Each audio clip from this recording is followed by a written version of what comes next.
Head right back to the lines where Sharon has been holding patiently for us. Sharon, we appreciate that. If you will, go right ahead with your question.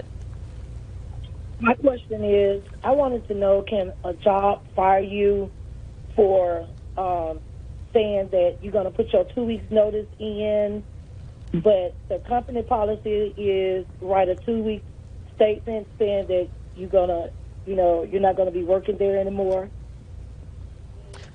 So, unfortunately, yes, under that employment at will doctrine I was talking about at the beginning of the show, your employer can let you go at any time for any reason. And even though they have a policy that says you need to give them a 2 week notice, they don't have to follow their policy and treat you with that same courtesy and respect.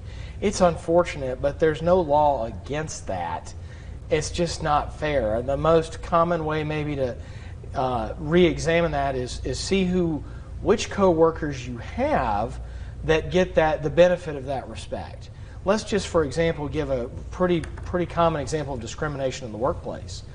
Let's just say for the ladies who resign their employment and give the 2 week notice, they're out the door in 48 hours. But if the men always get to work out their 2 weeks, that may be an example of discrimination that violates Title VII of the Civil Rights Act. And we just have to look at the individual facts of every case.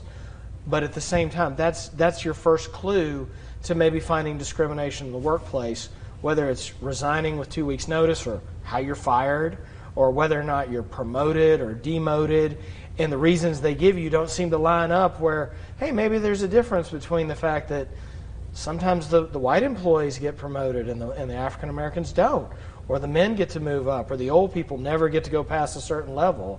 After a certain age, they turn 55, they never get to upper management. It all depends on how you're comparing other